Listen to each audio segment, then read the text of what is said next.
ಜಾತಿ ವರದಿ ಭವಿಷ್ಯ ಏನಾಗುತ್ತೆ? ಜಾರಿನ ಅಧ್ಯಯನಕ್ಕೆ ಸಮಿತಿನ ವಿಶೇಷ ಅಧಿವೇಶನದಲ್ಲಿ ಚರ್ಚೆನ ಜಾತಿ ಜಂಗಿ ಕುಸ್ತಿ.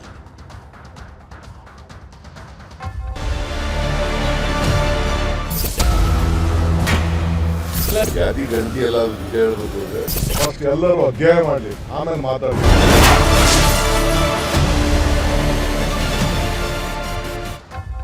ಈ ಜಾತಿ ಜನಗಣತಿ ಜಂಗಿ ಕುಸ್ತಿಗೆ ಕೆಲ ಹೊತ್ತಲ್ಲೇ ಕ್ಲೈಮ್ಯಾಕ್ಸ್ ತಲುಪುತ್ತಾ. ಹಾಗಾದ್ರೆ ಜಾರಿಯಾಗುತ್ತಾ ಅಥವಾ ಮೂಲೆ ಗುಂಪಾ ಅಥವಾ ಅಧ್ಯಯನಕ್ಕೆ ಸಮಿತಿ ರಚನೆನ? ಈ ರೀತಿಯಾದಂತಹ ಪ್ರಮುಖವಾದಂತಹ ಚರ್ಚೆಗಳು ರಾಜಕಾರಣದಲ್ಲಿ ನಡೀತಾ ಇದೆ.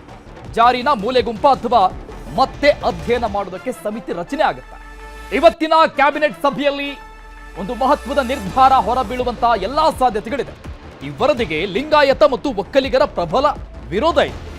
ಲಿಂಗಾಯತ ಒಕ್ಕಲಿಗ ಸಚಿವ ಶಾಸಕರಿಂದ ಕಾಂಗ್ರೆಸ್ ಪಕ್ಷವೂ ಸೇರಿದಂತೆ ಎಲ್ಲರೂ ಕೂಡ ವಿರೋಧವನ್ನ ವ್ಯಕ್ತಪಡಿಸಿದ್ದಾರೆ. ಸಮೀಕ್ಷೆನೇ ಸರಿಯಿಲ್ಲ, ವರದಿ ಸರಿಯಿಲ್ಲ, ಹೊಸದಾಗಿ ಸಮೀಕ್ಷೆ ಆಗಬೇಕು ಅಂತ ಸ್ವತಃ ಕಾಂಗ್ರೆಸ್ ಪಕ್ಷದ ನಾಯಕರೇ ಒಕ್ಕಲಿಗ ಮತ್ತು ಲಿಂಗಾಯತ ಸಮುದಾಯದ ನಾಯಕರು ಆರೋಪವನ್ನ ಮಾಡಿದ್ದಾರೆ, ಆಕ್ಷೇಪಣೆಯನ್ನ ಎತ್ತಿದ್ದಾರೆ. ಈಗ ವರದಿ ಸ್ವೀಕರಿಸದಂತೆ ಮೇಲ್ವರ್ಗಗಳ ಸಚಿವರಿಂದಲೂ ಕೂಡ ಒತ್ತಡ ಉಂಟಾಗ್ತಾ ಇದೆ. ಹಾಗಾದ್ರೆ ಈ ಒಂದು ಜಾತಿ ಜನಗಣತಿ ವರದಿ ಏನಾಗುತ್ತೆ? ಮೂಲೆ ಗುಂಪಾಗತ್ತಾ? ಕಳೆದ 10 ವರ್ಷಗಳಿಂದಲೂ ಕೂಡ ಯಾವಾಗ ಜಾರಿಗೆ ಬರುತ್ತೆ ಅನ್ನುವಂಥ ಚರ್ಚೆಗಳು ನಡೀತಾನೆ ಇದೆ. ಈಗ ಸರ್ಕಾರದ ಮುಂದಿರುವಂಥದ್ದು ಕಂಪ್ಲೀಟ್ ಆಗಿರುವಂತಹ ವರದಿ, ಕಾಂತರಾಜು ಅವರು ಸಿದ್ಧಪಡಿಸಿರುವಂತಹ ಈ ವರದಿ ಒಂದಿಷ್ಟು ಅಂಕಿ ಸಂಖ್ಯೆಗಳು ಈಗಾಗಲೇ ಹೊರಗೆ ಬಿದ್ದು ಒಂದಿಷ್ಟು ಮಟ್ಟದ ಚರ್ಚೆಗಳು ಆಗ್ತಾ ಇದೆ. ನಮ್ಮ ಸಮುದಾಯಕ್ಕೆ ಅನ್ಯಾಯ ಆಗಿದೆ ಅಂತ ಆಯಾ ಸಮುದಾಯಗಳ ಪ್ರಮುಖ ನಾಯಕರೇ ಇದರ ವಿರುದ್ಧ ಆಕ್ರೋಶವನ್ನ ವ್ಯಕ್ತಪಡಿಸ್ತಾ ಇದ್ದಾರೆ. ಸೊ ಈಗ ನಡೀತಾ ಇರುವಂತಹ ಕೆಲವೇ ಕ್ಷಣಗಳಲ್ಲಿ ನಡೀತಾ ಇರುವಂತಹ ಸಭೆಯಲ್ಲಿ ಒಂದು ಮಹತ್ವವಾದಂತಹ ತೀರ್ಮಾನ ಹೊರಬೀಳುವಂತಹ ಸಾಧ್ಯತೆಗಳಿದೆ. ಇನ್ನು ಕಾಂಗ್ರೆಸ್ ಅಧ್ಯಕ್ಷ ಮಲ್ಲಿಕಾರ್ಜುನ ಖರ್ಗೆ, ಸಚಿವ ಭೈರತಿ ಸುರೇಶ್, ರಾಮಲಿಂಗಾರೆಡ್ಡಿ, ಶಾಸಕ ಪ್ರದೀಪ್ ಈಶ್ವರ್ ಸಂಬಂಧಪಟ್ಟಂಗೆ ಮಾತನಾಡಿದ್ರು. ಎಲ್ಲವನ್ನ ಸರ್ಕಾರ ನಿರ್ಧಾರ ಮಾಡುತ್ತೆ ಅಂತ ಹೇಳಿದ್ದಾರೆ. ರಾಜ್ಯದಲ್ಲಿ ಈಗ ಇವತ್ತು ಜಾತಿ ಗಣತಿ ಬಗ್ಗೆ ಕ್ಯಾಬಿನೆಟ್ ನಲ್ಲಿ ಮಂಡನೆ ಆಗ್ತಾ ಇದೆ, ಏನು ಅದನ್ನ ನೋಡಿ, ಅದು ರಾಜ್ಯ ಸರ್ಕಾರಕ್ಕೆ ಬಿಟ್ಟಿದ್ದು. ಪ್ರತಿಯೊಂದು ರಾಜ್ಯದಲ್ಲಿ ಅವರವ್ರು ಮಾಡ್ತಾರೆ. ಇದೇನು ನಾವು ಕೇಂದ್ರ ಸರ್ಕಾರ ವತಿಯಿಂದ ನಡೆದಂಥದ್ದು ಏನಲ್ಲ. ರಾಜ್ಯ ಸರ್ಕಾರದವ್ರು ಏನು ನಿರ್ಣಯ ಮಾಡ್ತಾರೋ ಅವ್ರು ಡಿಸ್ಕಸ್ ಮಾಡಿ ಅವ್ರ ಕ್ಯಾಬಿನೆಟ್ನಲ್ಲಿ ಏನು ಹೊರಗೆ ಬರ್ತದೋ ಮತ್ತು ಆ ರಿಪೋರ್ಟು ಕೂಡ ನಾವು ನೋಡಿಲ್ಲ. ಅದನ್ನ ರಾಜ್ಯ ಸರ್ಕಾರಕ್ಕೆ ಬಿಟ್ಟು ಅದೇ ಇರಬಹುದು. ನನ್ನ ಅಭಿಪ್ರಾಯ ನಾ ಹೇಳಿದೆ. ಅನ್ಯಾಯ ಆಗಿದೆ ಅಂತ ಹೇಳೋದಿಲ್ಲ, ಅನ್ಯಾಯ ಆಗಿದೆ ಅಂತ ನಾನು ಹೇಳಕ್ ಹೋಗೋದಿಲ್ಲ. ಈಗ ವರದಿ ಬಂದಿದೆ, ಎಲ್ಲರೂ ಓದ್ಬೇಕು. ಮಿನಿಸ್ಟರ್ಸ್ ಓದ್ಬೇಕು, MLAs ಓದ್ಬೇಕು, MLC ಓದ್ಬೇಕು, ಸಾಮಾನ್ಯ ಜನ ಕೂಡ ಓದ್ಬೇಕು. 90 ದಿನ ಸಮಯ ಇರುತ್ತೆ. ಏನಾದ್ರೂ ಲೋಪದೋಷಗಳಿದ್ರೆ ಸರ್ ಮಾಡ್ಕೋಬಹುದು ಅಂತ ಅವತ್ತು ಅದೇ ಹೇಳೋದು, ಇವತ್ತು ಅದೇ ಹೇಳೋದು. ಸರ್ ಮಾಡ್ಕೊಳ್ಳೋದಕ್ಕೆ ಅವಕಾಶ ಇದೆ. ಲೋಪದೋಷಗಳಿದ್ರೆ ಸರ್ಕಾರ ಯಾವುದೇ ಒಂದು ಸಮುದಾಯಕ್ಕೆ ಅನ್ಯಾಯ ಆಗಿದ ರೀತಿ ಖಂಡಿತ ಸರ್ಕಾರ ತೀರ್ಮಾನ ತಗೊಳುತ್ತೆ. ಜಾತಿ ಗಣತಿ ಇನ್ನೂ ನಮ್ಮ ಕ್ಯಾಬಿನೆಟ್ ಅಲ್ಲಿ ಮಂಡನೆ ಆಗಿದೆ, ಇನ್ನೂ ಫೈನಲೈಸ್ ಆಗಿಲ್ಲ. ಇವತ್ತು ಕ್ಯಾಬಿನೆಟ್ ಇದೆ, ವಿಶೇಷವಾಗಿ ಇವತ್ತು ಕ್ಯಾಬಿನೆಟ್ ಕರೆದಿದ್ದೀವಿ. ಕ್ಯಾಬಿನೆಟ್ ಅಲ್ಲಿ ಎಲ್ಲ ಮಂತ್ರಿಗಳು, ಮುಖ್ಯಮಂತ್ರಿಗಳ ಅಧ್ಯಕ್ಷತೆಯಲ್ಲಿ ಉಪಮುಖ್ಯಮಂತ್ರಿಗಳ ಅಧ್ಯಕ್ಷತೆ ಕುತ್ಕೊಂಡು ನಾವು ಡಿಸೈಡ್ ಮಾಡ್ತೀವಿ ಏನ್ ಮಾಡಬೇಕು ಅನ್ನೋದನ್ನ. ಕ್ಯಾಬಿನೆಟ್ ಅಲ್ಲಿ ಚರ್ಚೆ ಆಗ್ಲಿ, ನನಗೆ ಅದ್ರ ಬಗ್ಗೆ ಅಂಕಿ ಅಂಶಗಳು ಗೊತ್ತಿಲ್ಲ. ಅದು ಬಟ್ ನನ್ನ ಸಮುದಾಯಕ್ಕೆ ನ್ಯಾಯ ಸಿಗುತ್ತೆ ಅಂತ ನಂಬಿಕೆ ಇದೆ. ನನ್ನ ಸಮುದಾಯಕ್ಕೆ ನನ್ನ ಸರ್ಕಾರ 2A ಕೊಟ್ಟೇ ಕೊಡುತ್ತೆ. ಅದಕ್ಕೆ ನಾವು ಅರ್ಹರಿದ್ದೀವಿ ಅಂತ ನನ್ನ ಭಾವನೆ ಸರ್. 4% ಮೀಸಲಾತಿ ಸಂಬಂಧಪಟ್ಟಂತೆ ಏನು ರಾಜ್ಯ ಸರ್ಕಾರ ಅದನ್ನು ಗವರ್ನರ್ ಈಗ ತಿರಸ್ಕಾರ ಮಾಡಿದ್ದಾರೆ. ಮತ್ತೆ ಗವರ್ನರ್ ಸಂಘರ್ಷಗಳಿಂದ ರಾಜ್ಯ ಸರ್ಕಾರ ತಮಿಳುನಾಡು ಗವರ್ನರ್ಗೆ, ರಾಷ್ಟ್ರಪತಿಗೆ ಮೊನ್ನೆ ಸುಪ್ರೀಂ ಕೋರ್ಟ್ ಏನ್ ಹೇಳುತ್ತೋ ಅಂತ ದೇಶ ನೋಡಿದೆ. ಗವರ್ನರ್ ಅವರು ಇನ್ನು ಸ್ವಲ್ಪ ಡಿಲೇ ಮಾಡಬಹುದು, ಸೈನ್ ಆಗದೆ ಏನ್ ಮಾಡ್ತಾರೆ. ಸುಪ್ರೀಂ ಕೋರ್ಟ್ ಡೈರೆಕ್ಷನ್ ಇದೆ ಅಲ್ಲ, ಸ್ವಲ್ಪ ತಡ ಆಗಬಹುದು, ಬಟ್ ನಮಗೆ ನ್ಯಾಯ ಸಿಗುತ್ತೆ. ನಮ್ಮ ಒಂದು ಕಡೆ ಈ ಪ್ರಮುಖ ವಿಚಾರವನ್ನ ಕ್ಯಾಬಿನೆಟ್ನಲ್ಲಿ ಚರ್ಚೆ ಮಾಡೋದಕ್ಕೆ ಸರ್ಕಾರ ತಯಾರಿ ಮಾಡಿಕೊಂಡಿರುವಾಗಲೇ ಪ್ರತಿಪಕ್ಷಗಳು ಕೂಡ ಕಾದು ನೋಡುವ ತಂತ್ರಕ್ಕೆ ಮುಂದಾಗ್ತಾ ಇದ್ದಾವೆ. ಸರ್ಕಾರದ ನಿರ್ಧಾರವನ್ನ ನೋಡಿಕೊಂಡು ಮುಂದಿನ ಹೋರಾಟಕ್ಕೆ ಪ್ಲಾನ್ ಮಾಡ್ತಿವೆ. ಒಂದು ಜಾತಿ ಇನ್ನೊಂದು ಜಾತಿ ಮೇಲೆ ಎತ್ಕೊಟ್ಟದು, ಆ ಜಾತಿ ಈ ಜಾತಿ ಬಯಸೋದು, ಆ ಧರ್ಮನ ಈ ಧರ್ಮ. ಯಾಕೆ ಸಿದ್ದರಾಮಯ್ಯ ಈ ರಾಜ್ಯದಲ್ಲಿ ಜಾತಿಯನ್ನ ಒಡೆಯೋದ್ರಲ್ಲಿ ನಂಬರ್ 1, ಧರ್ಮಗಳನ್ನ ಒಡೆಯೋದ್ರಲ್ಲಿ ನಂಬರ್ 1. ಈಗಾಗಲೇ ವೀರಶೈವ ಲಿಂಗಾಯತ ಒಡೆದು ಕಪಾಳ ಮೋಕ್ಷ ಆಯ್ತು. ಈಗ ಹಿಂದೂಗಳನ್ನ ಹೊಡಿತಾ ಇದ್ದಾರೆ. ರಾಜಕೀಯವಾಗಿ ಲಾಭ ಪಡ್ಕೊಳ್ಳೋದಕ್ಕಿಂತ ಪೆಟ್ಟೆ ತಿಂದಿದ್ದಾರೆ.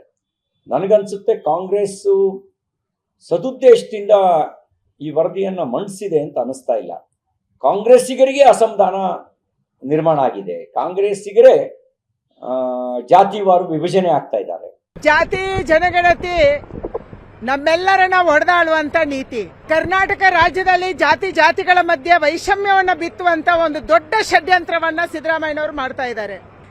ಜಾತಿಗಳಲ್ಲಿ ಉಪಜಾತಿಗಳನ್ನ ಮಾಡಿ ನಮ್ಮನ್ನು ಹೊಡೆದಾಳುವಂತ ನೀತಿಯನ್ನ ಸಿದ್ದರಾಮಯ್ಯನವರ ಸರ್ಕಾರ ಮಾಡ್ತಾ ಇದೆ. ಈ ಬಗ್ಗೆ ಇನ್ನಷ್ಟು ಡೀಟೇಲ್ಸ್ ಕೊಡ್ತಾರೆ ನಮ್ಮ ಪ್ರತಿನಿಧಿ ತಿಮ್ಮೇಗೌಡರು ಲೈವ್ ನಲ್ಲಿದ್ದಾರೆ. ತಿಮ್ಮೇಗೌಡ್ರೆ, ಈ ಹಿಂದೆ ಹೇಳಿದಂಗೆ 17ನೇ ತಾರೀಕು ಎಲ್ಲವೂ ಕೂಡ ನಿರ್ಧಾರ ಆಗತ್ತೆ ಅನ್ನುವಂಥ ಎಲ್ಲ ಸಾಧ್ಯತೆಗಳಿತ್ತು. ಆ ಒಂದು ಟೈಮ್ ಕೂಡ ಬಂದೇ ಬಿಟ್ಟಿದೆ. ಸೊ ಐ ಥಿಂಕ್ ಇಲ್ಲಿಂದ ಈ ರಾಜಕೀಯ ಒಂದು ಕ್ಲೈಮ್ಯಾಕ್ಸ್ ಅಥವಾ ರಾಜಕೀಯ ಸರ್ಕಸ್ ಎಲ್ಲವೂ ಕೂಡ ಇಲ್ಲಿಂದ ಆರಂಭ, ಅಸಲಿ ಆಟ ಇಲ್ಲಿಂದ ಆರಂಭ ಅಂತ ರೀತಿಯಲ್ಲಿ ಕಾಣಿಸ್ತಾ ಇದೆ.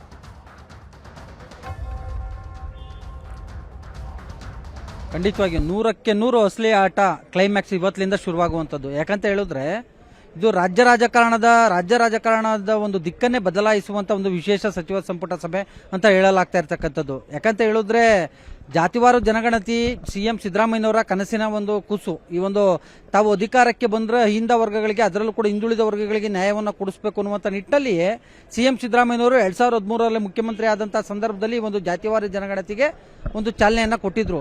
ಇದೀಗ 2ನೇ ಬಾರಿ ಅವರು ಮುಖ್ಯಮಂತ್ರಿ ಆಗಿರ್ತಕ್ಕಂಥ ಹಿನ್ನೆಲೆಯಲ್ಲಿ ಸಹಜವಾಗಿ ತಮ್ಮ ಅವಧಿಯಲ್ಲಿ ಆ ಒಂದು ಜಾತಿಗಣತಿ ವರದಿಯನ್ನ ಬಹಿರಂಗಗೊಳಿಸಬೇಕು ಅನ್ನುವಂಥ ಒಂದು ನಿಟ್ಟಲ್ಲಿ ಅವರು ಒಂದು ಪ್ಲಾನ್ ಅನ್ನ ಮಾಡ್ಕೊಂಡಂತೆ ಕಾಣಿಸ್ತಾ ಇದೆ. ಸೊ ಹೀಗಾಗಿ ಇತ್ತೀಚೆಗಷ್ಟೇ ರಾಹುಲ್ ಗಾಂಧಿ ಎಐಸಿಸಿ ನಾಯಕ ಹಾಗೂ ಲೋಕಸಭೆ ಪ್ರತಿಪಕ್ಷ ನಾಯಕ ರಾಹುಲ್ ಗಾಂಧಿಯವರ ಭೇಟಿ ಬಳಿಕ ಅವರು ರಾಜ್ಯಕ್ಕೆ ಆಗಮಿಸಿದಂತ ಬಳಿಕ ನೇರವಾಗಿ ಕೈ ಹಾಕಿದ್ದು ಜಾತಿವಾರು ಜನಗಣತಿಗೆ. ಇದೀಗ ಎಐಸಿಸಿಯೇ ಅಂದ್ರೆ ಪಕ್ಷದ ಕಾಂಗ್ರೆಸ್ ವರಿಷ್ಠರೇ ಅನುಮತಿಯನ್ನ ಕೊಟ್ಟಿರ್ತಕ್ಕಂಥ ಹಿನ್ನೆಲೆಯಲ್ಲಿ ಈ ಒಂದು ಜಾತಿವಾರು ಜನಗಣತಿಗೆ ರಾಜ್ಯದ ನಾಯಕರು, ಇತರೆ ಸಮುದಾಯದ ನಾಯಕರು ಯಾರು ಕೂಡ ವಿರೋಧ ಮಾಡುವಂತ ಒಂದು ಸಾಧ್ಯತೆಗಳು ತೀರಾ ಕಡಿಮೆ ಅಂತ ಹೇಳಲಾಗ್ತಾ ಇದೆ.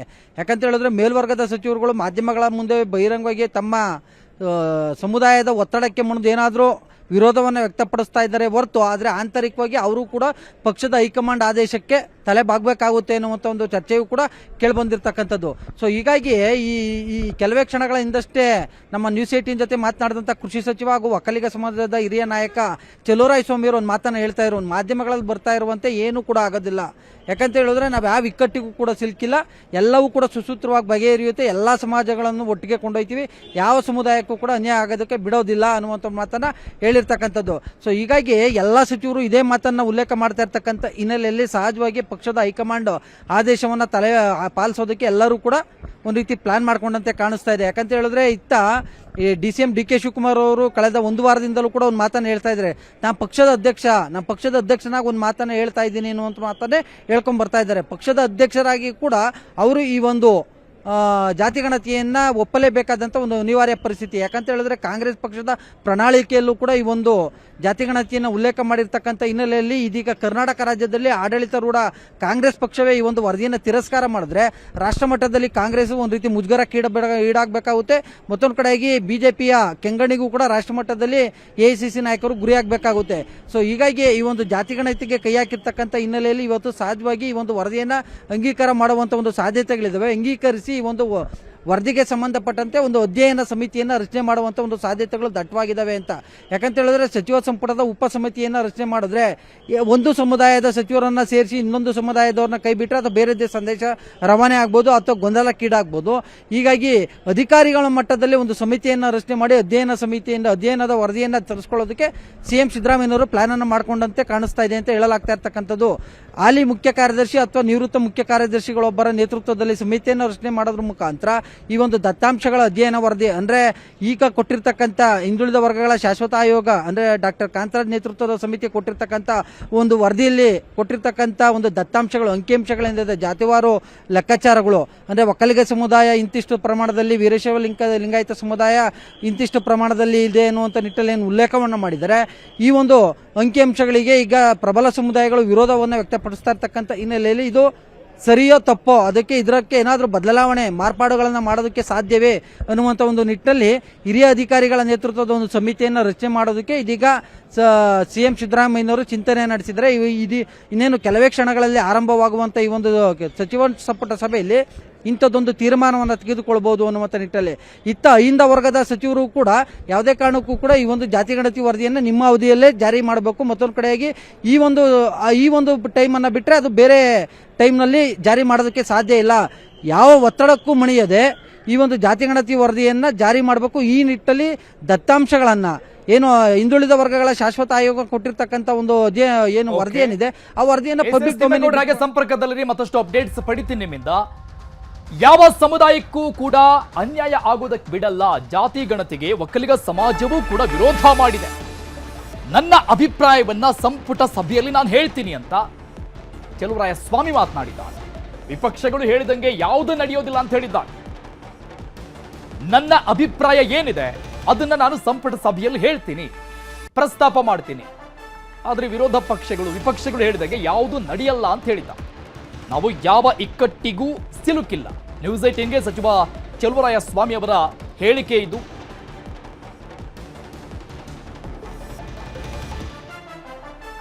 ನಮ್ಮ ಪ್ರತಿನಿಧಿ ತಿಮ್ಮೇಗೌಡರು ಚಲುವರಾಯಸ್ವಾಮಿ ಅವರನ್ನು ಮಾತನಾಡಿಸಿದ್ದಾರೆ. ಏನ್ ಹೇಳಿದ್ರು ಕೇಳಿ. ಮಹತ್ವದ ಸಚಿವ ಸಂಪುಟ ಸಭೆ ಆರಂಭವಾಗ್ತಾ ಇದೆ. ಬನ್ನಿ, ಈ ಸಂಬಂಧವಾಗಿ ನಮ್ಮ ಜೊತೆ ಮಾತನಾಡೋದಕ್ಕೆ ಕೃಷಿ ಸಚಿವ ಚಲುವರಾಯಸ್ವಾಮಿ ಇದ್ದಾರೆ. ಮಾತನಾಡಿಸಿ ಸರ್. ಜಾತಿ ಗಣತಿಗೆ ಸಂಬಂಧಪಟ್ಟಂತೆ ಇವಾಗ ಕ್ಯಾಬಿನೆಟ್ ಸಭೆ ಆರಂಭ ಆಗ್ತಾ ಇದೆ. ತಮ್ಮ ಸಮುದಾಯ ತೀವ್ರ ವಿರೋಧ ಮಾಡಿದೆ ಸರ್, ಏನೆಲ್ಲ ಅಭಿಪ್ರಾಯ ಮಂಡಿಸ್ತೀರಾ? ಏನು ಮಂಡಿಸೋದಕ್ಕೆ ಸಬ್ಜೆಕ್ಟ್ ಮೇಲೆ ವಿಚಾರ ಇದೆ. ನಮ್ಮ ರಾಜ್ಯದ ಜನ ಸಮುದಾಯ, ಕೆಲವು ಸಣ್ಣ ಪುಟ್ಟ ಸಮುದಾಯನೂ ಸಹ ಅಸಮಾಧಾನ ಆಗಿದ್ದಾರೆ. ಅದೆಲ್ಲ ಅಲ್ಲಿ ಚರ್ಚೆ ಮಾಡ್ತೀವಿ. ಮುಖ್ಯಮಂತ್ರಿಗಳು ಸಹ ಮುಕ್ತವಾಗಿದ್ದಾರೆ. ಯಾವುದನ್ನು ಯಾರಿಗೂ ಅನ್ಯಾಯ ಆಗೋದು ಬೇಡ.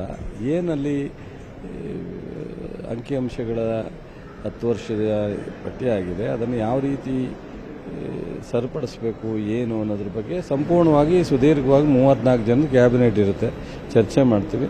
ಬಹುಶಃ ಏನು ನಿಮ್ಮ ಹೊರಗಡೆ ಚರ್ಚೆ ಆಗ್ತಾರ ಆ ಥರದ್ದು ಏನೂ ಆಗುವಂಥ ಅನಾಹುತ ಏನಿಲ್ಲ. ಸೊ ಎಲ್ಲರೂ ಮುಕ್ತವಾಗಿದ್ದಾರೆ. ಈಗ ಅಂಕಿಅಂಶಗಳನ್ನ ಕಡಿಮೆ ತೋರಿಸಲಾಗಿದೆ, ಒಕ್ಕಲಿಗರ ಸಂಖ್ಯೆನ ಕಡಿಮೆ ಬದಲಾವಣೆಗೆ ಅವಕಾಶ ಇರುತ್ತಾ ಹೇಗೆ ಅಂತ ಕ್ಯಾಬಿನೆಟ್ ಅಲ್ಲಿ ಚರ್ಚೆ ಆದ್ಮೇಲೆ ಏನೇನಾಯ್ತು ಅಂತ ಬಂದು ಹೇಳ್ತೀವಿ ಸರ್. ಒಂದ್ ರೀತಿ ಒಕ್ಕಲಿಗ ಸಚಿವರು ಶಾಸಕರಿಗೆ ಇಕ್ಕಟ್ಟಿನ ಪರಿಸ್ಥಿತಿ ಅಂತ ಇದ್ದಾರೆ ಸರ್. ಯಾಕೆಂದ್ರೆ ಪಕ್ಷದ ಪ್ರಣಾಳಿಕೆ, ಮತ್ತೊಂದ್ ಕಡೆಯಾಗಿ ಶೋಷಿತ ವರ್ಗಗಳ ಆಕ್ರೋಶ, ಹೆಂಗ್ ಬ್ಯಾಲೆನ್ಸ್ ಮಾಡ್ತೀರಾ ಅಂತ. ಯಾವ ಕಷ್ಟನೂ ಇಲ್ಲ, ಎಲ್ಲವೂ ನ್ಯಾಯಯುತವಾಗಿರುತ್ತೆ, ಕರೆಕ್ಟಾಗಿರುತ್ತೆ. ಮುಖ್ಯಮಂತ್ರಿಗಳು ಸಹ ಎಲ್ಲ ಸಮಾಜದ ಪರವಾಗಿದ್ದಾರೆ, ಸರಿಪಡಿಸ್ತೀವಿ, ತೊಂದರೆ ಇಲ್ಲ. ಜಾರಿ ಆಗ್ಬೋದಾ ಸರ್? ಏನ್ ನಿರೀಕ್ಷೆ ಇಟ್ಕೊಬಹುದು ಸರ್ ಶೋಷಿತ ವರ್ಗಗಳು? ಅದೆಲ್ಲ ಬಂದ ಮೇಲೆ ಹೇಳ್ತೀವಿ, ಬಂದ ಮೇಲೆ. ಸೊ ಇದಿಷ್ಟು ಕೃಷಿ ಸಚಿವ ಚಲುವರಾಯಸ್ವಾಮಿ ಅವರ ಸ್ಪಷ್ಟ ನುಡಿಗಳು. ಕ್ಯಾಮರಾಮನ್ ಸುನಿಲ್ ಜೊತೆ ಹೆಬ್ಬಾಕ ತಿಮ್ಮೇಗೌಡ, ನ್ಯೂಸ್ 18 ಕನ್ನಡ, ಬೆಂಗಳೂರು. ಇದು ಸಚಿವ ಚಲುವರಾಯಸ್ವಾಮಿ ಅವರ ನ್ಯೂಸ್ 18ಗೆ ಕೊಟ್ಟಂತ ಹೇಳಿಕೆಯನ್ನು ಗಮನಿಸ್ತಾ ಇದ್ವಿ. ಅವರು ಕೂಡ ತಡಬಡಿಸಿ ಮಾತನಾಡ್ತಾ ಇದ್ರೆ, ಕ್ಲಾರಿಫಿಕೇಶನ್ ಆಗಿ ಅಂದ್ರೆ ಕ್ಲಿಯರ್ ಆಗಿ ಹೇಳ್ತಾ ಇಲ್ಲ ಏನಾಗಬಹುದು ಅನ್ನುವಂಥದ್ದನ್ನು. ನೋಡೋಣ ಚರ್ಚೆ ಆದ್ಮೇಲೆ ಏನ್ ನಿರ್ಧಾರ ಆಗುತ್ತೆ, ಆ ನಿರ್ಧಾರವನ್ನು ನಾವು ಬಂದು ಹೇಳ್ತೀವಿ ಅಂತ. ಬಟ್ ನಾವು ಯಾವುದೇ ರೀತಿಯಾದಂತಹ ಇಕ್ಕಟ್ಟಿಗೆ ಸಿಲುಕಿಲ್ಲ, ಯಾವುದೇ ಸಂಕಷ್ಟ ನಮ್ಮ ಪಕ್ಷಕ್ಕೆ ಇಲ್ಲ ಈ ಜಾತಿ ಗಣತಿಯಿಂದ ಅಂತ ಮೇಲ್ನೋಟಕ್ಕೆ ಹೇಳುವಂತ ರೀತಿಯಲ್ಲಿ ಕಾಣಿಸ್ತಾ ಇದೆ. ಬಟ್ ನಿನ್ನೆ ಕೂಡ ಡಿ.ಕೆ. ಶಿವಕುಮಾರ್ ಅವರು ಕೂಡ ಇದೇ ದಾಟಿಯಲ್ಲಿ ಮಾತನಾಡಿದ್ರು. ಒಕ್ಕಲಿಗ ಮುಖಂಡರ ಸಭೆಯ ನಂತರದಲ್ಲಿ ಸಭೆಯಲ್ಲಿ ಈ ಸಂಬಂಧಪಟ್ಟಂಗೆ ವಿರೋಧ ವ್ಯಕ್ತವಾಗಿದ್ದು ನಿಜ. ಇದನ್ನೆಲ್ಲವನ್ನು ಕೂಡ ಸರ್ಕಾರದ ಮಟ್ಟದಲ್ಲಿ ನಾವು ಸರಿಪಡಿಸ್ತೀವಿ ಅಂತ ಸ್ವತಃ ಡಿಸಿಎಂ ಡಿ.ಕೆ. ಶಿವಕುಮಾರ್ ಅವರು ಆ ಸಭೆ ನಂತರದಲ್ಲಿ ಮಾತನಾಡಿದ್ರು. ಈಗ ಚಲುವರಾಯಸ್ವಾಮಿ ಅವರ ಹೇಳಿಕೆಯನ್ನು ಕೂಡ ಗಮನಿಸಬಹುದು. ಅದೇ ದಾಟಿಯಲ್ಲಿ ಮಾತನಾಡ್ತಾ ಇದ್ದಾರೆ. ಯಾವುದೇ ರೀತಿಯಾದಂತಹ ಇಕ್ಕಟ್ಟು ಇಲ್ಲ ನಮಗೆ ಜಾತಿ ಜನಗಣತಿಯನ್ನ ಜಾರಿಗೆ ತರುವಂತ ನಿಟ್ಟಿನಲ್ಲಿ ಅಂತ. ಬಟ್ ಒಂದು ಕಡೆ ಸಚಿವರುಗಳು ಕೂಡ ಒಂದು ಕಡೆ ತಮ್ಮ ಸಮುದಾಯವನ್ನು ಬಿಟ್ಟು ಮಾತನಾಡೋ ಹಾಗಿಲ್ಲ, ಹೈಕಮಾಂಡ್ ಹಾಕಿರುವಂತ ಗೆರೆಯನ್ನು ದಾಟಿ ಮಾತನಾಡೋ ಹಾಗಿಲ್ಲ. ಸೊ ಹಾಗಾಗಿ ಎಲ್ಲ ಸಚಿವರುಗಳು ಅಂದ್ರೆ ಯಾರೆಲ್ಲ ಈಗ ಯಾವ ಸಮುದಾಯದ ಶಾಸಕರು ಸಚಿವರು ನಮ್ಮ ಸಮುದಾಯಕ್ಕೆ ಅನ್ಯಾಯ ಆಗಿದೆ ಅಂತ ಏನು ಹೇಳ್ತಾ ಇದ್ದಾರೆ, ಅವರೆಲ್ಲರೂ ಕೂಡ ಪಕ್ಷ ಮತ್ತು ಸಮುದಾಯ ಎರಡನ್ನೂ ಬ್ಯಾಲೆನ್ಸ್ ಮಾಡಿ ಕೊಡ್ತಾ ಇರುವಂತಹ ಹೇಳಿಕೆಗಳಿದು. ಇದೇ ವಿಚಾರಕ್ಕೆ ಸಂಬಂಧಪಟ್ಟಂಗೆ ಸಚಿವ ಸಂತೋಷ್ ಲಾಡ್ ಕೂಡ ಮಾತನಾಡಿದ್ದಾರೆ ನೋಡಿ. ಇದು ಕೇವಲ ಜಾತಿ ಗಣತೆ, ಇದರಲ್ಲಿ ರಾಜಕೀಯ ಬಗ್ಗೆ ಮಾತನಾಡಕ್ಕೆ ನಾನು ಹೋಗೋದಿಲ್ಲ. ರಿಪೋರ್ಟ್ ಟೇಬಲ್ ಆಗಿದೆ, ಇವತ್ತು ಚರ್ಚೆ ಆಗುತ್ತೆ. ಒಳಗಡೆ ಏನ್ ಚರ್ಚೆ ಆಗುತ್ತೆ, ಹೊರಗಡೆ ತಮಗೆ ಗುರುತ ಆಗುತ್ತೆ. ಅದರ ಬಗ್ಗೆ ಸ್ಪಷ್ಟನೆ ನಮ್ಮ ಸರ್ಕಾರ ವತಿಯಿಂದ ಮಾನ್ಯ ಮುಖ್ಯಮಂತ್ರಿಯವರಾಗಿರ್ಬೋದು ಅಥವಾ ಯಾರು ಮಾನ್ಯ ಮುಖ್ಯಮಂತ್ರಿ ಯಾರಿಗೆ ಹೇಳ್ತಾರೆ ಅದರ ಬಗ್ಗೆ ಮಾತನಾಡಲಿಕ್ಕೆ ಸಮರ್ಪಕವಾಗಿ ತಮಗೆ ಅದರ ಬಗ್ಗೆ ಮಾಹಿತಿಯನ್ನು ಕೊಡ್ತಾರೆ. ಇಡೀ ದೇಶದಲ್ಲಿ SC STದಾಗಿರಲಿ, ಮುಸ್ಲಿಮ್ಸ್ದಾಗಿರಲಿ ಅಥವಾ ಮೈನಾರಿಟೀಸ್ದಾಗಿರಲಿ ಅದ್ರ ಬಗ್ಗೆ ಯಾವುದು ಡಿಸ್ಪ್ಯೂಟ್ ಇಲ್ಲ. ಡಿಸ್ಪ್ಯೂಟ್ ಇರ್ತಕ್ಕಂಥದ್ದು OBCಗಳದು. ಇಡೀ ಭಾರತ ದೇಶದಲ್ಲಿ ಆವರೇಜ್ ಜಮ್ಮು ಕಾಶ್ಮೀರದ ಕನ್ಯಾಕುಮಾರಿಗೆ ತಾವು ಬಂದ್ರೆ OBC around 70% is in Tamil Nadu. ಕರ್ನಾಟಕದಲ್ಲಿ ಸುಮಾರು 40% ವರೆಗೆ OBC ಇದೆ. ಆವರೇಜ್ ಲಾ ಆಫ್ ಆವರೇಜ್ ನೋಡಿದ್ರೆ 50 to 60% OBC ಇರತಕ್ಕಂಥದ್ದು ಇಡೀ ದೇಶದಲ್ಲಿದೆ. ಹಂಗಾಗಿ OBC ನಲ್ಲಿ ಇರತಕ್ಕಂಥವ್ರು ಯಾರೆಷ್ಟು ಜನಸಂಖ್ಯೆ ಇದೆ ಅಂತೇಳಿ ಇಡೀ ದೇಶಕ್ಕೆ ಗುರುತಾಗಬೇಕಂತಕ್ಕಂಥದ್ದು ರಾಹುಲ್ ಗಾಂಧಿ ಅವರ ಅಭಿಪ್ರಾಯದಲ್ಲಿ ನನ್ನ ಅಭಿಪ್ರಾಯ ಕೂಡ ಸಮರ್ಪಕವಾಗಿ ಅವರಿಗೆ ನಾನು ಸ್ಪಂದಿಸ್ತೀನಿ, ಅದನ್ನು ಒಪ್ತೀನಿ ಕೂಡ ಈ ಸಂದರ್ಭಕ್ಕೆ ಹೇಳಿಕೆ ಬಯಸ್ತೇನೆ. ವಿರೋಧ ಯಾರು ವ್ಯಕ್ತಪಡಿಸಿದ್ರೆ ಅವ್ರು ಗೌರವಿಸ್ತೀನಿ. ಯಾಕಂದ್ರೆ dissent is essence of democracy. ಎಲ್ಲರಿಗೂ ಅವಕಾಶ ಇದೆ, ಕೆಲವರು ಒಪ್ಪಬಹುದು, ಕೆಲವರು ಒಪ್ಪಲಾರಂಗಿರ್ಬೋದು, ಅವ್ರ ವೈಯಕ್ತಿಕ ಅಭಿಪ್ರಾಯ. ಆದ್ರೆ ಈ ದೇಶದಲ್ಲಿ ಪ್ರತಿಯೊಬ್ಬರಿಗೆ ಅವ್ರ ಸಮುದಾಯ ಎಷ್ಟಿದೆ ಅಂತ ಗುರುತಾಗ್ತಕ್ಕಂಥದ್ದು ಎಲ್ಲರಿಗೆ ಅವರಿಗೆ ಇರ್ತಕ್ಕಂಥ ರೈಟ್ ಇದೆ. ಆ ರೈಟ್ ಬಗ್ಗೆ ರಾಹುಲ್ ಗಾಂಧಿ ಅವರು ಹೋರಾಟ ಮಾಡ್ತಾ ಇದ್ದಾರೆ. ಪೂರ್ಣವಾಗಿ ವರದಿ ಓದಿಲ್ಲ, ಯಾಕಂದ್ರೆ ಸಮರ್ಪಕವಾಗಿ ಓದಲಿಕ್ಕೆ ಅದು ತುಂಬಾ ಟೈಮ್ ಬೇಕಾಗುತ್ತೆ. ಮೊದಲನೇದು 1800ಕ್ಕೂ ಹೆಚ್ಚು ಇವತ್ತು ನಮ್ಮ ಕರ್ನಾಟಕದ ರಾಜ್ಯದಲ್ಲಿ ಸಬ್ಕಾಸ್ಟ್ಗಳಿದಾವೆ, ಜಾತಿಗಳ ವ್ಯವಸ್ಥೆಯಲ್ಲಿ ಇಂಥ ಹೆಸರುಗಳು ನಾವು ಇದೇ ಬಾರಿಗೆ ನೋಡ್ತಿರ್ತಕ್ಕಂಥದ್ದು. ಪ್ರತಿ ಮನೆಗೆ ಹೋಗ್ಬಿಟ್ಟು, ಎಲ್ಲ ಮನೆಗೆ ಹೋಗಿಲ್ಲ, ಕೆಲವು ಮನೆ ಬಿಟ್ಟಿರ್ಬೋದು ಕೂಡ, ಯಾಕಂದ್ರೆ ನಮ್ದು ಪೆನಿಟ್ರೇಷನ್ ಆಗಿರ್ತಕ್ಕಂಥದ್ದು ರೂರಲ್ ಏರಿಯಾದಲ್ಲಿ 93% ಇದೆ, 94% ವರೆಗೆ ಆವರೇಜ್ ಇದೆ. ಅರ್ಬನ್ ಏರಿಯಾದಲ್ಲಿ 87% ಇದೆ. ಹಾನೆಸ್ಟ್ ಆಗಿ ಹೇಳಿದೀವಿ ಎಲ್ಲೆಲ್ಲಿ ಏನು ಪೆನಿಟ್ರೇಷನ್ ಆಗಿದೆ, ಎಲ್ಲೆಲ್ಲಿ ಮಾಡಬಹುದು. ಸಮರ್ಪಕವಾಗಿ ಒಂದು ರಿಪೋರ್ಟ್ ಬಂದಿದೆ. ಈ ರಿಪೋರ್ಟ್ ಫೈನಲ್ ಅಲ್ಲ, ಯಾಕಂದ್ರೆ ಈ ರಿಪೋರ್ಟ್ ಚೇಂಜ್ ಮಾಡಬಹುದಲ್ಲ. ಎಲ್ಲೇ ಕಮ್ಮಿ ಆಗಿದ್ರೆ, ಎಲ್ಲೇ ಬಿಟ್ಟು ಹೋಗಿದ್ರೆ ಅದನ್ನ ಆಡ್ ಮಾಡ್ಲಿಕ್ಕೆ ಅವಕಾಶ ಇದೆ. ಇದೇ ಸಮಿತಿ ಎದುರಿಗೆ ಹೋಗಿ, ಏನು ಆಯೋಗ ಇದೆ, ಆ ಆಯೋಗ ಎದುರಿಗೆ ಹೋಗ್ಬಿಟ್ಟು ನಮ್ದು ಬಿಟ್ಟಿದ್ದೀರಿ, ನಾನು ಈ ಕಮ್ಯುನಿಟಿಯನ್ನು ಆ ಕಮ್ಯುನಿಟಿಯನ್ನು ಅಂತ ನೀವು ಕೊಟ್ರೆ ಆಯೋಗ ಆಡ್ ಮಾಡ್ತಾ ಹೋಗುತ್ತೆ. ಅದಕ್ಕೇನು ತಪ್ಪೇನಿದೆ? ಜಾತಿ ಜನಗಣತಿಯಲ್ಲಿ ಮುಸ್ಲಿಂ ಜಾತಿಗಳ ಉಲ್ಲೇಖ ಇದೆ, ಮುಸ್ಲಿಮರಲ್ಲೂ ಕೂಡ ಉಪಜಾತಿಗಳಿವೆ ಅನ್ನುವಂತ ರೀತಿಯಲ್ಲಿ ವರದಿ ಇದೆ. ಹಾಗಿದ್ರೆ ರಾಜ್ಯದಲ್ಲಿರುವ ಮುಸ್ಲಿಂ ಉಪಜಾತಿಗಳು ಎಷ್ಟು? ಎಲ್ಲರೂ ಮುಸ್ಲಿಮರು. ಮುಸ್ಲಿಂ ಅನ್ನುವಂಥದ್ದು ಧರ್ಮ, ಜಾತಿ ಅಲ್ಲ. ಮುಸ್ಲಿಮರಲ್ಲೂ ಕೂಡ ಉಪಜಾತಿಗಳಿವೆ ಅನ್ನುವಂಥ ವರದಿ ಇದೆ. ಹಾಗಿದ್ರೆ ರಾಜ್ಯದಲ್ಲಿರುವ ಮುಸ್ಲಿಂ ಉಪಜಾತಿಗಳು ಎಷ್ಟು? ಮುಸ್ಲಿಮರಲ್ಲೂ ಕೂಡ 99 ಉಪಜಾತಿಗಳಿವೆ ಅಂತ ಉಲ್ಲೇಖ ಇದೆ. 99 ಉಪಜಾತಿಗಳು. ಇಸ್ಲಾಂನಲ್ಲಿ ಜಾತಿಗಳನ್ನ ನಾವು ಒಪ್ಪೋದಿಲ್ಲ ಅಂತ ಆ ಧರ್ಮದ ಧರ್ಮ ಗುರುಗಳು ಹೇಳ್ತಾ ಇರೋದು. ಚರ್ಚೆ ಜೊತೆಗೆ ಅನುಮಾನಕ್ಕೆ ಎಡೆ ಮಾಡಿಕೊಟ್ಟಿದೆ ಇದು. ಸಹಜವಾಗಿ ಜಾತಿ ಜನಗಣತಿ ಆಗಿರುವಂಥದ್ದು. ಒಟ್ಟು ಮುಸ್ಲಿಮರ ಜನಸಂಖ್ಯೆ ಎಷ್ಟು, ಏನು ಎತ್ತ ಅಂತ ನೋಡ್ತಾ ಇದ್ದೀವಿ. 99 ಉಪಜಾತಿಗಳನ್ನು ನಾವು ಒಪ್ಕೊಳ್ಳೋದಿಲ್ಲ ಅಂತ ಧರ್ಮ ಗುರುಗಳು ಹೇಳ್ತಾ ಇದ್ದಾರೆ. ಈ ಬಗ್ಗೆ ಇನ್ನಷ್ಟು ಡೀಟೇಲ್ಸ್ ಕೊಡ್ತಾರೆ ನಮ್ಮ ಪ್ರತಿನಿಧಿ ಕಾರ್ತಿಕ್, ದೂರವಾಣಿ ಸಂಪರ್ಕದಲ್ಲಿದ್ದಾರೆ. ಕಾರ್ತಿಕ್, ನಿಜಕ್ಕೂ ಕೂಡ ಈ ಅಂಕಿ ಸಂಖ್ಯೆಗಳನ್ನ ನೋಡಿದ್ರೆ ಸಹಜವಾಗಿ ಒಂದು ಅನುಮಾನ ಮೂಡುತ್ತೆ. ಒಂದು ಕಡೆ ಲಿಂಗಾಯತ, ಮತ್ತೊಂದು ಕಡೆ ಬಣಜಿಗ ಅನ್ನುವಂಥದ್ದು, ಕುಂಬಾರ ಅನ್ನುವಂಥದ್ದು, ಕುರುಬರು ಅನ್ನುವಂಥದ್ದು, ಈ ರೀತಿಯಾಗಿ ಜಾತಿಗಳನ್ನ ಒಡೆಯೋದನ್ನ ಒಪ್ಪಿಕೊಳ್ಳುವಂಥದ್ದು. ಮತ್ತೊಂದು ಕಡೆ ಮುಸ್ಲಿಮರಲ್ಲಿ 99 ಉಪಜಾತಿಗಳು ಇರೋದನ್ನ ನಾವು ಒಪ್ಕೊಳ್ಳೋದಿಲ್ಲ ಅಂದ್ರೆ ಇಲ್ಲಿ ಹೇಗದು ಸಾಧ್ಯ ಆಗತ್ತೆ? ಇದು ಎಲ್ಲರಿಗೂ ಕೂಡ ಸಮಾನವಾದಂತ ಹಕ್ಕನ್ನ ಕೊಟ್ಟಂತ ರೀತಿಯಲ್ಲಿ ಆಗತ್ತಾ ಅಂತ?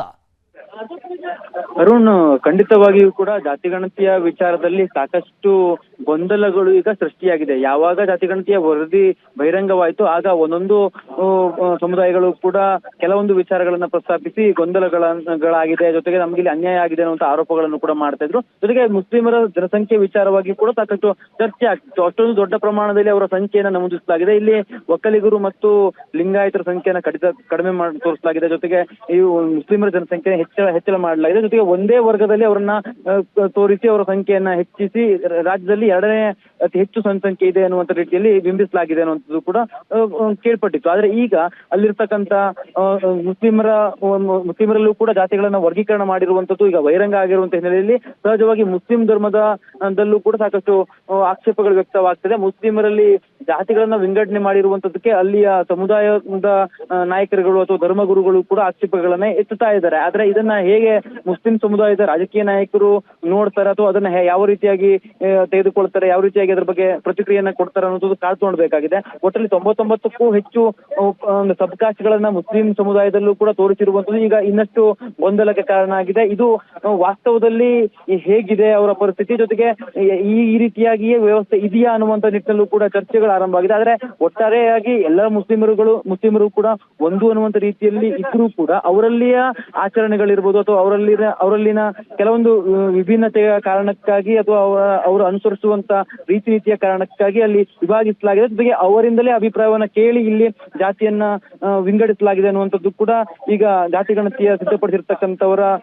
ವಲಯದಲ್ಲಿ ಕೇಳಿ ಬರ್ತಾ ಇರುವುದು. ಆದ್ರೆ ಇದನ್ನ ಮುಸ್ಲಿಂ ಸಮುದಾಯ ಯಾವ ರೀತಿಯಾಗಿ ನೋಡುತ್ತೆ, ಯಾವ ರೀತಿಯಾಗಿ ತೆಗೆದುಕೊಳ್ಳುತ್ತೆ, ಜೊತೆಗೆ ಇದಕ್ಕೆ ರಾಜಕೀಯ ನಾಯಕರುಗಳು ಯಾವ ರೀತಿಯಾಗಿ ತೆಗೆದುಕೊಳ್ತಾರೆ, ಮುಸ್ಲಿಂ ಸಮುದಾಯದ ರಾಜಕೀಯ ನಾಯಕರು ಇದನ್ನ ಹೇಗೆ ಸ್ವೀಕಾರ ಮಾಡ್ತಾರೆ ಅನ್ನೋದು ಕೂಡ ಕುತೂಹಲ ಮೂಡಿರುವಂತ. ಒಟ್ಟಿನಲ್ಲಿ ಮುಸ್ಲಿಮರ ಧರ್ಮಗುರುಗಳು ಸೇರಿದಂತೆ ಅವರ ಧಾರ್ಮಿಕ ನಾಯಕರುಗಳು ಈ ವಿಚಾರವಾಗಿ ನಾವು ಯಾವುದೇ ಕಾರಣಕ್ಕೂ ಕೂಡ ಇದನ್ನ ಒಪ್ಪೋದಿಲ್ಲ ಅನ್ನುವಂತ ನಿಟ್ಟಿನಲ್ಲೂ ಕೂಡ ಅಭಿಪ್ರಾಯವನ್ನು ವ್ಯಕ್ತಪಡಿಸ್ತಾ ಇದ್ದಾರೆ. Arun, thank you Karthik ಡೀಟೇಲ್ಸ್ಗೆ.